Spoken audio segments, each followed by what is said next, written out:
week-end à toutes et à tous, mesdames et messieurs. Merci de faire confiance au journal de la ville et tout de suite les sommaires.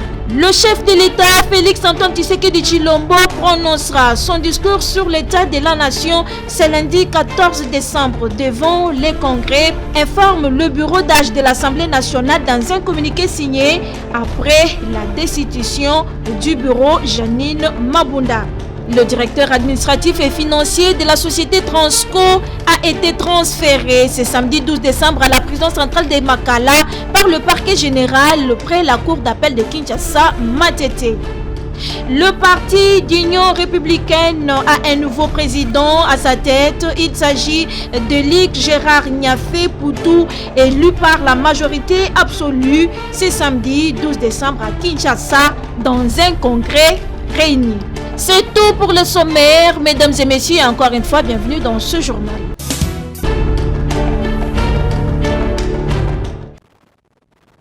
Le parti Congo en avant que dirige Médard Kankolongo salue la destitution du bureau de l'Assemblée nationale Janine Mabunda et félicite la clairvoyance des honorables députés. Cependant, le parti Congo en avant, Médard Kankolongo, demande au Premier ministre, chef du gouvernement Sylvestre Ilunga Ilunkamba, à déposer sa démission pour sauver son honneur. C'était au cours d'une déclaration tenue ce samedi 12 décembre à Kinshasa.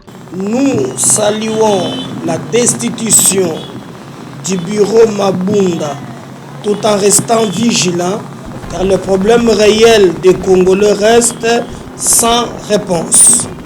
Congo en avant note avec satisfaction la clairvoyance, la détermination des élus du peuple pour une fois qui ont choisi les bons côtés. Comme disait Rossi Mukendi, le peuple gagne toujours. Mes chers compatriotes, nous assistons pendant des ans ces jeux de ping-pong entre nos amis du FCC et du CACH, qui reste une coalition sans soubassement juridique, privatiser notre pays jusqu'à arriver à poser le problème réel de notre peuple.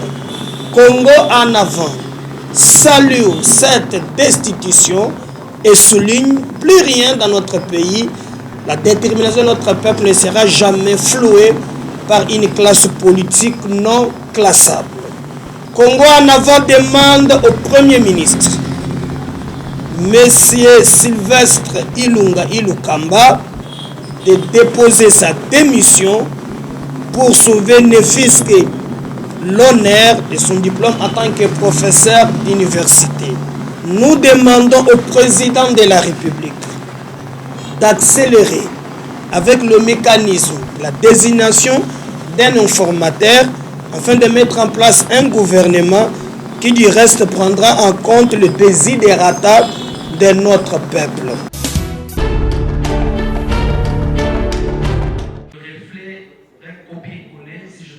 Après une période transitoire de 2 ans, le parti d'Union républicaine pure en sigle a un nouveau président à sa tête.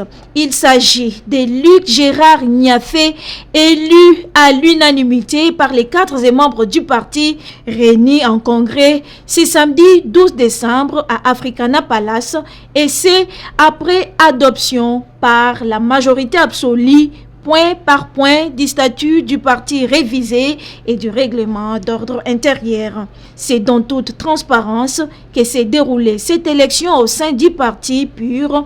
Luc Niafé vient remplacer Godefroy Mwanabouatou. La présidente de la commission électorale indépendante, Eliane Tchikoubi, s'est dit satisfaite de voir cette élection se passer dans la paix. Monsieur Luc Gérard Niafé Poutou a bien répondu à tous les critères tels que soumise par la commission électorale. Étant président de la commission électorale, je ne peux que lui souhaiter une bonne chance. Les cadres et membres du PUR se réjouissent de voir Luc Gérard Niafé à la tête du parti et lui promettent tout leur soutien. Luc Gérard, nous voyons lui une personne très active, une personne qui a des valeurs républicaines, une personne qui croit en la RDC et qui veut que ce pays aille loin. Raison pour laquelle nous croyons en lui et nous sommes derrière lui. C'est un cadre du parti qui sait distingué de par son engagement, sa disponibilité, sa présence, nonobstant ces charges d'État qu'il a. Ça ne pouvait qu'être une satisfaction pour nous de l'élire aujourd'hui, et d'ailleurs à l'unanimité. Il vient de nous ramener encore une fois sur le même objectif que nous avons, celui de travailler ensemble pour que le parti ait des assises nationales partout dans le pays. En mission de service en dehors du pays, Luc Gérard Niafé suivait le déroulement de cette élection. Il remercie les congressistes et adhère à la vision du chef de l'État Félix-Antoine Tshisekedi Tshilombo. Aujourd'hui, notre parti rentre dans une nouvelle étape. Cette nouvelle étape, je vais essayer du mieux de mon possible d'accompagner le mouvement pour grandir dans cette invitation que fait le président de la République à l'Union sacrée.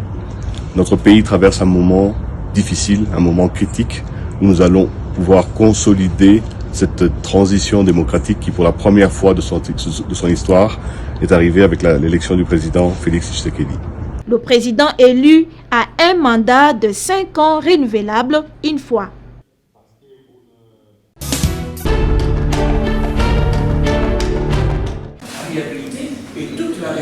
La Société nationale d'électricité a participé activement au forum économique Makutano tenu à Kinshasa le 10 décembre 2020 au Pullman Hotel. La délégation de la SNEL était conduite par son directeur général adjoint Fabrice Lusinde Walusangi. Il était question dans ces panels adressés à l'intention des entrepreneurs du secteur de l'énergie d'expliquer les défis et perspectives de la SNEL. La Société nationale d'électricité a mis en place un programme pour arriver à de meilleurs résultats. En ce qui concerne les défis de la SNEL, il y a entre autres sa capacité de desserte en énergie électrique pour un plus grand nombre de la population ou encore la rénovation de certaines de ces machines qui souffrent de vétusté. Dans le registre des innovations, l'on peut citer entre autres les prépaiements facturés.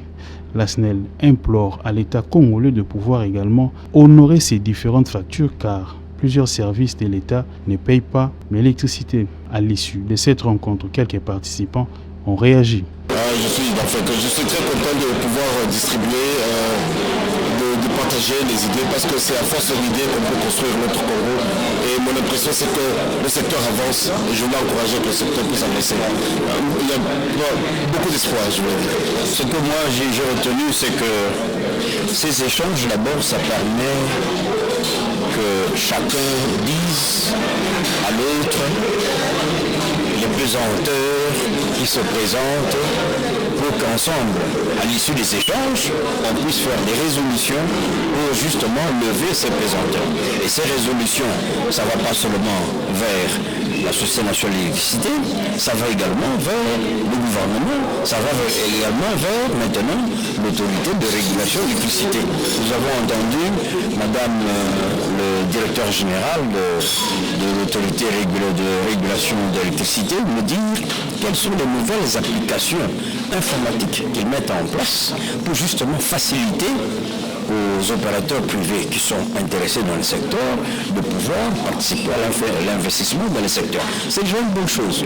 Donc c'est justement à l'occasion des échanges comme ça là, que nous nous rendons compte, donc il y a quand même de l'espoir et les choses sont en train d'évoluer lentement peut-être, mais c'est quand même sûr. Nous sommes dans une crise sanitaire mondiale causée par le virus de la COVID-19 qui paralyse des économies entières à travers le monde, mais il ne faut pas rester à la maison cloîtré, il faut chercher des idées innovatrices pour pouvoir se préparer à la reprise de l'économie, parce que sans l'économie, il n'y a pas de vie, sans l'économie, il n'y a pas de puissance, sans l'économie, il n'y a pas de prospérité, il n'y a pas d'éducation, et un pays ne peut pas s'arrêter parce qu'il y a ce virus.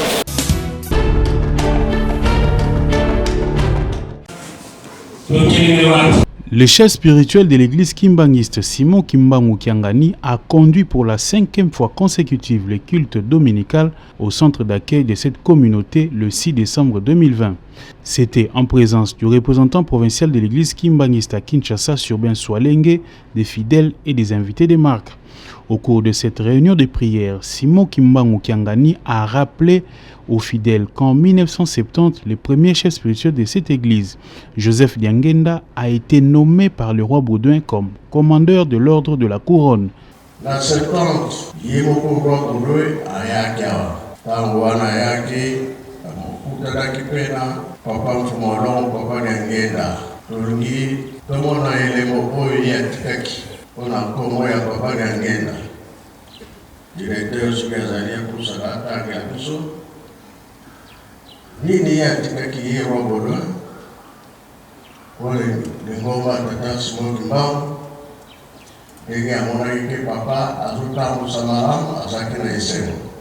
Le directeur des cabinets du chef spirituel Simon Kimbangu Kiangani, Landundu Mbasi, a lu cette décision du roi Baudouin nommant Joseph Diangenda comme commandeur de l'ordre de la couronne. Voulant donner un témoignage particulier de notre bienveillance aux ressortissants congolais cités à l'article 1er ci-après, sur la proposition de notre ministre des Affaires étrangères, nous avons arrêté et arrêtons, article 1er, M. Joseph Diangenda, chef spirituel et représentant légal de l'église Kimbanguiste, est nommé commandeur de l'ordre de la couronne. Article 2. Il prendra rang dans l'ordre à dater du 17 juin 1970. Juste après, le représentant légal de l'église Kimbanguiste a présenté quelques membres qui avaient accompagné Joseph Diangenda à Bruxelles lors de son séjour en 1978. S'agissant de la construction du musée en Kamba, Simon Kimbangu Kiangani a apprécié la contribution des fidèles qui, pour le dimanche 6 décembre 2020, ont amené des barres de fer, tôles à manger pour les travailleurs du chantier, chevrons et autres biens. Les musées devraient ouvrir ses portes de 2021 en marge de la célébration du 100e anniversaire de l'église Kimbanguiste.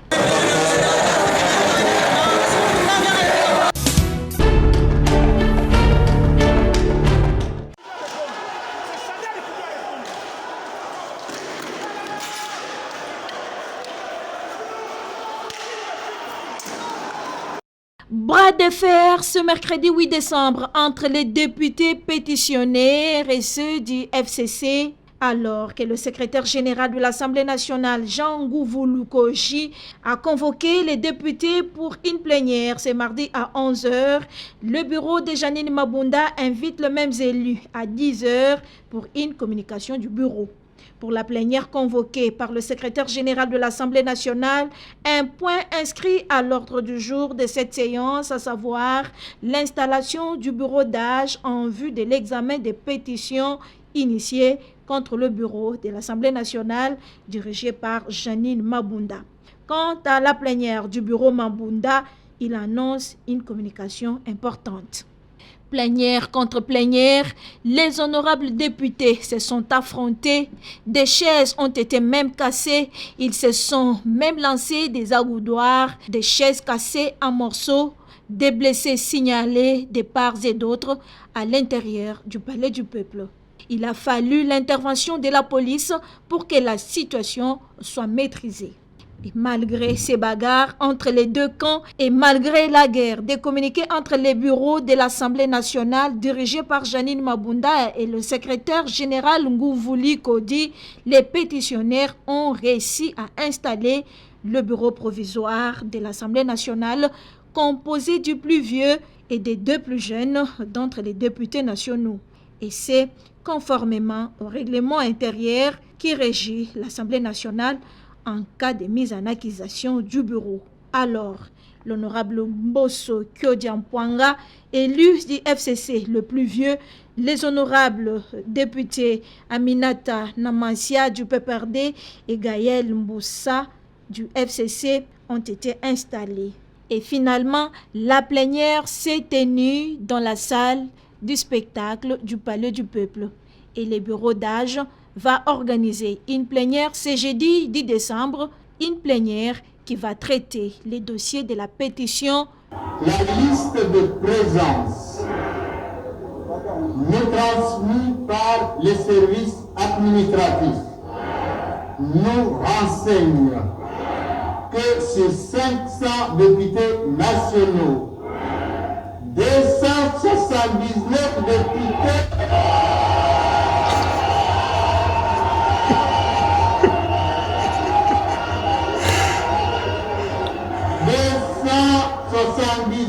députés sont présents dans la salle.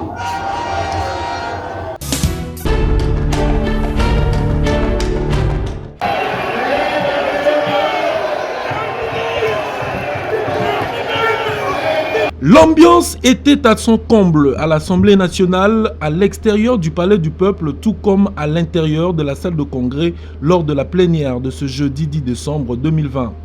Pour cause, la déchéance et la destitution de l'ex-présidente de la Chambre basse du Parlement, Janine Mabunda Lioko. Avec 281 voix contre cette dernière, l'ancienne speaker s'est vue être déboutée par ses pairs du perchoir de la représentation nationale à travers une série de pétitions initiées contre elle et tous les membres de son bureau. Cette déchéance de Janine Mabunda est intervenue malgré la défense de celle-ci devant la représentation nationale. Dans son intervention, l'élu de Bumba a présenté des excuses auprès des députés nationaux à propos de certains griefs retenus contre elle. Par la même occasion, elle a révélé que la décision de s'absenter lors de la prestation de serment des juges constitutionnels au Congrès a été prise de manière collective lors de la conférence des présidents.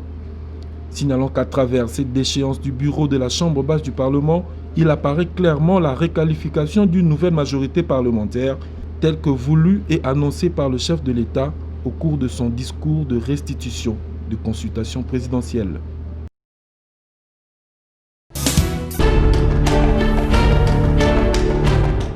En nombre de mesures prises pour marquer positivement son empreinte à la tête du ministère de la Santé, le docteur Etienne Longondo met un accent particulier sur l'assainissement de la ressource humaine afin de maîtriser les effectifs pour une meilleure prise en charge. C'est dans cette logique que le docteur Etienne a présidé une réunion ce mercredi 9 décembre en son cabinet de travail avec l'inspecteur général de la santé, les différentes corporations et syndicats de professionnels de santé. Au cœur des échanges, la présentation de la situation des agents localisés après le contrôle de l'IGS dans la ville-province de Kinshasa. Dans son speech, l'inspecteur général à la santé, Louis-André Komba Djeko, a expliqué sans détour au patron de la santé des Congolais les contenus du tableau comparatif d'assainissement du fichier paye du deuxième trimestre 2019 de la prime des risques du personnel administratif, des chirurgiens, dentistes, pharmaciens, pro-santé, LD et maîtrise. Ces tableaux révèlent un total de 5030 fictifs avec une enveloppe de 938 307 243 francs congolais que le gouvernement de la République perd chaque mois en payant ces derniers. Après le contrôle de l'inspection, il n'y a pas eu seulement des problèmes au niveau des médecins, mais les autres catégories professionnelles aussi, il y a eu des problèmes. On a trouvé des personnes qui continuent à être payées sans être déclarées dans un service. Et il fallait faire le point avec les ministres et les différents syndicats. Nous avons trouvé un compromis de travail. Nous allons remettre toutes les listes aux différents syndicats et aux différentes corporations pour qu'ils puissent identifier les membres qui les reconnaissent comme professionnels de santé. Et c'est sur base de cela qu'on va maintenant remonter pour voir est-ce que ces gens qui sont reconnus comme professionnels, ils travaillent dans quel service, est-ce que ces services-là les reconnaissent réellement comme agents de leur structure. Face à cette situation, le ministre de la Santé, ensemble avec ses interlocuteurs, ont décidé d'initier les travaux de contrôle physique qui consisteront à identifier physiquement si ces personnes existent ou pas, faute de quoi cette enveloppe salariale sera accordée aux médecins non primés.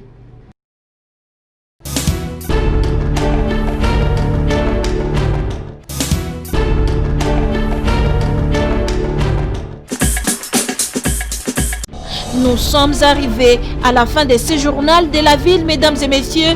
Merci de l'avoir suivi. Le prochain rendez-vous est fixé pour ce dimanche avec notre édition rétrospective de la semaine.